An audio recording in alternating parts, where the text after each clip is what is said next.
Pinagsikapan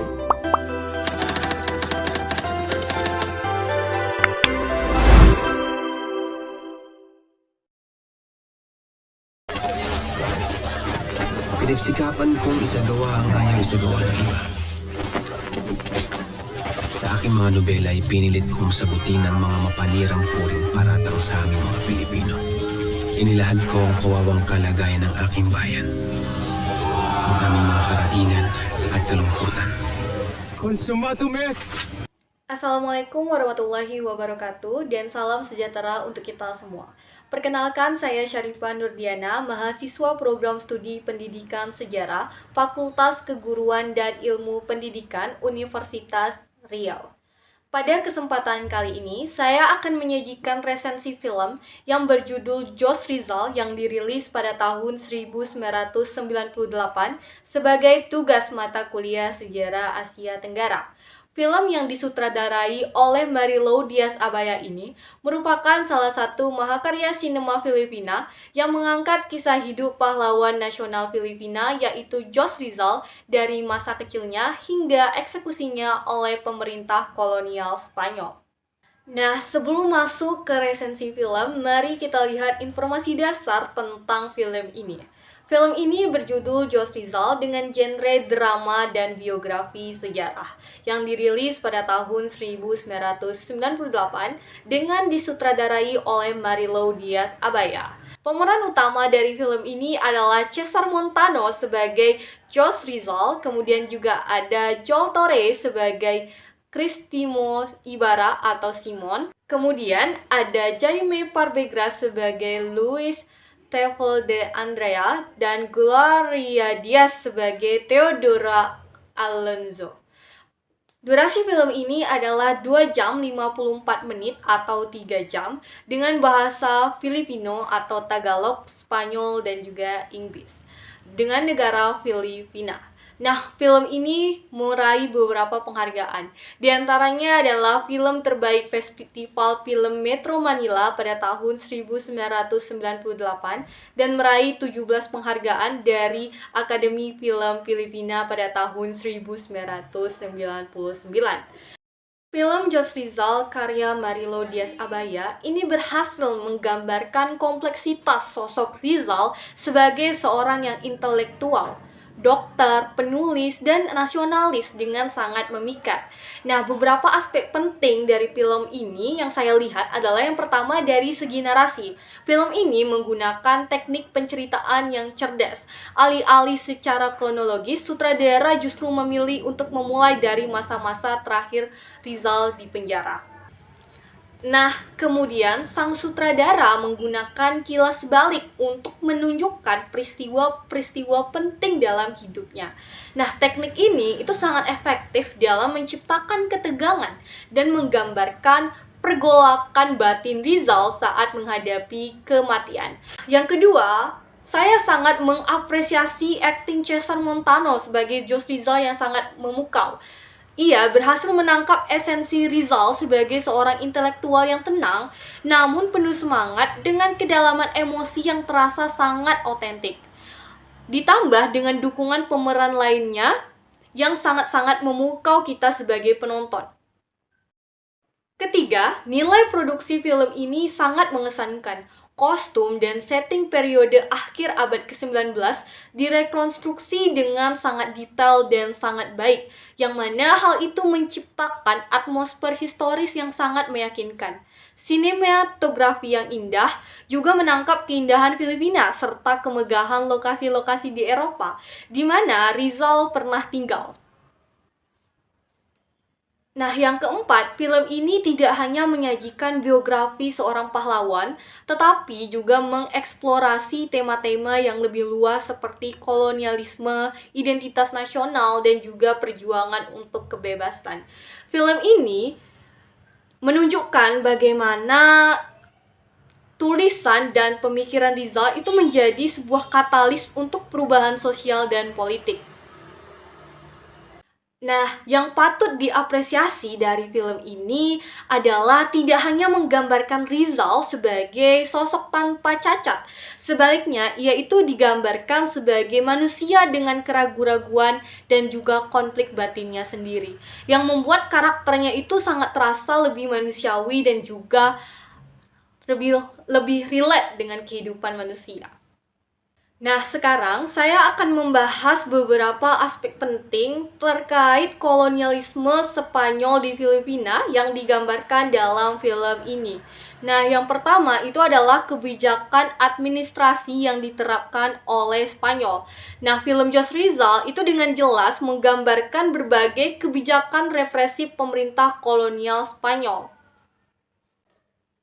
Pertama adalah sistem encomienda yang memberikan tanah luas kepada para pejabat dan bangsawan Spanyol. Sementara penduduk asli itu dipaksa bekerja dengan upah minim, bahkan tanpa bayaran. Nah, yang kedua adalah dominasi gereja Katolik yang memiliki kekuasaan luar biasa, di mana para priar atau pendeta itu tidak hanya mengontrol aspek keagamaan, tetapi juga pendidikan, ekonomi, dan bahkan kebijakan politik. Yang ketiga adalah sistem perpajakan yang sangat memberatkan, termasuk tributo atau pajak per kepala yang harus dibayar setiap pribumi dewasa tanpa memandang kondisi ekonomi mereka.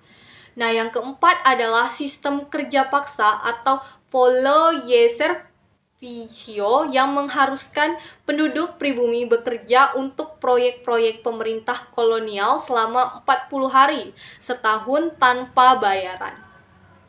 Nah, yang kelima dan yang terakhir adalah monopoli perdagangan yang menguntungkan Spanyol, di mana hasil bumi Filipina itu harus dijual dengan harga yang ditentukan oleh pemerintah kolonial. Baik, yang kedua adalah hubungan antara penduduk asli dengan orang Spanyol asli. Film Jos Rizal ini dengan jelas menggambarkan hubungan yang sangat tidak setara antara penduduk asli Filipina dengan orang Spanyol. Di mana orang Spanyol, terutama orang Peninsula atau Spanyol yang lahir di Spanyol, itu memandang rendah penduduk pribumi. Dalam beberapa adegan film, kita melihat bagaimana orang Filipina itu harus menunduk atau memberi jalan saat bertemu dengan orang Spanyol. Kita juga menyaksikan berbagai adegan kekerasan dan penyiksaan yang dilakukan oleh pihak kolonial terhadap pribumi yang dianggap membangkang. Misalnya, adegan di mana seorang Filipina itu dicambuk karena kesalahan kecil yang menunjukkan kekejaman sistem kolonial pada saat itu. Nah, film ini juga menunjukkan upaya Spanyol untuk menghapus identitas budaya lokal melalui penekanan penggunaan bahasa Spanyol dan juga pengajaran budaya Eropa. Sementara bahasa dan budaya lokal itu dianggap inferior atau tidak masuk hitungan atau tidak layak. Nah, yang ketiga adalah kedudukan masyarakat pribumi dan stratifikasi masyarakat. Nah, film ini juga menggambarkan struktur stratifikasi sosial yang ketat di era kolonial. Di puncak hierarki adalah Peninsulars atau orang Spanyol yang lahir di Spanyol. Mereka menduduki posisi tertinggi dalam pemerintahan militer dan gereja. Di bawah mereka itu adalah Insulares atau Creoles, orang Spanyol yang lahir di Filipina. Meskipun berdarah Spanyol murni, mereka yang mengalami diskriminasi dari Peninsulares. Nah, kemudian ada mestizos atau keturunan campuran Spanyol Filipina atau Tionghoa Filipina. Keluarga Rizal sendiri termasuk dalam kategori ini sebagai mestizo Tionghoa yang relatif berada paling bawah secara ekonomi. Nah, mayoritas penduduk pribumi atau Indios itu berada di lapisan paling bawah dengan akses terbatas pada pendidikan dan juga tidak mendapatkan pekerjaan yang bergaji baik dan hak politik. Nah, film ini itu menunjukkan bagaimana mereka diperlakukan sebagai warga kelas 2 di tanah mereka sendiri. Nah, di lapisan paling bawah adalah negritos atau kelompok minoritas asli yang sering mengalami diskriminasi yang paling parah. Lalu, pada pertanyaan keempat adalah apa yang diperjuangkan oleh Josh Rizal gitu kan. Nah, Josh Rizal itu sebagaimana digambarkan dalam film itu memperjuangkan beberapa hal penting. Nah, yang pertama adalah reformasi damai.